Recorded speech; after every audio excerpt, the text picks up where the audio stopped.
all a common chord modulation means is that at some point in a harmonic progression, you'll get a harmony that could exist in one key and exist in another. Now, most any harmony you run across could have a dual life like this, right? So for instance, let's just pretend, hypothetically, let's say you were in C major, and you come across a 4 chord in C major, which is F major. That F major chord could be 4 in C major. It could be 1 if you were in F major. Right? It could be 5 if you were in B flat major. So it's got a lot of different interpretive possibilities depending on what key you're in. And this is what makes a common chord modulation work. At some point in a progression, we'll treat a chord in the previous key, so the key you've been in, but then it'll start to function as if it were a chord in the new key going forward. So here's an example of that.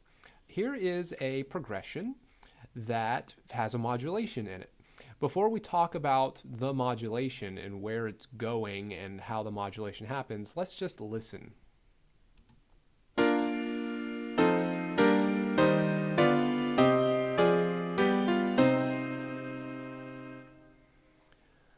So from the onset, we can see the first couple of chords here are suggesting the key of B flat major.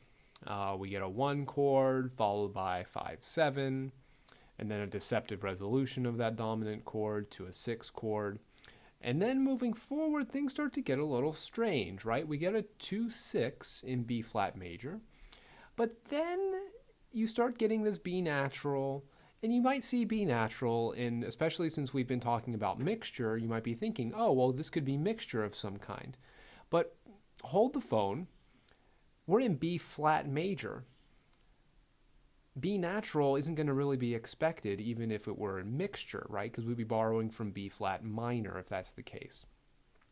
So then you might think, well, is this an instance of secondary mixture? Well, it could be. Let's figure out what this harmony is.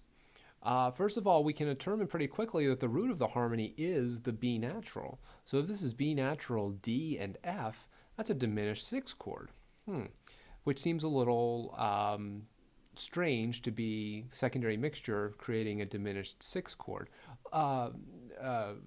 Diminished chord in first inversion, I should say. So that doesn't seem like a good possibility. Secondary mixture doesn't seem like a good possibility. Well, let's keep going and see where we're headed. We can even skip over this and just head to the last 2 notes, G, B natural, G, even F here. So this is G, B, D, F, 5/7 if you're in the key of C minor, which is what we end on, a C minor triad. So have we modulated, in fact, to the key of C minor? Yes, right? We have a nice conclusive cadence in the key of C minor. It's more than just a brief tonicization of C minor. Notice we've got a lot of harmonic motion getting us from, starting in B flat major, but then ending up in C minor. So then the question is, how did we get there? Well, we come all the way back to our 2/6 chord. And notice this 2/6, C, E flat, and G could also be considered 1/6 if we were in the key of C minor. This, for this progression, is our pivot chord, the common chord that exists between B flat major and C minor. So leading up to that moment, we consider this a 2/6, but going from this moment forward, we consider it a 1/6, and then the rest of the progression finishes as if it were in C minor. So again, this is what we call a common chord modulation, and the chord that is the common chord we'll often call the pivot chord. Notice it actually literally is pivoting from B flat major to the new key of C minor. Let's listen to that again.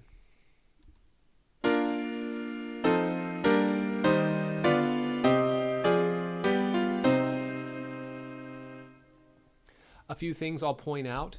Anytime you invoke a common chord modulation, or we witness and we see a composer using a common chord modulation, the keys that are modulated from and to are going to be what we call closely related keys.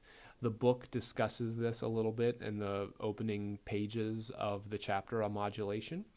So I encourage you to look at that. But in a nutshell, closely related keys have very similar key signatures, usually either one sharp or one flat away from where you started.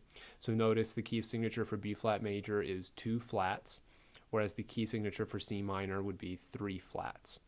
So they're closely related keys, so we can use this common chord, or what's sometimes called a pivot chord modulation, to get between the two. So come with any questions. Have a look in the book on modulations, and we're going to be talking about this common chord modulation for a day or two.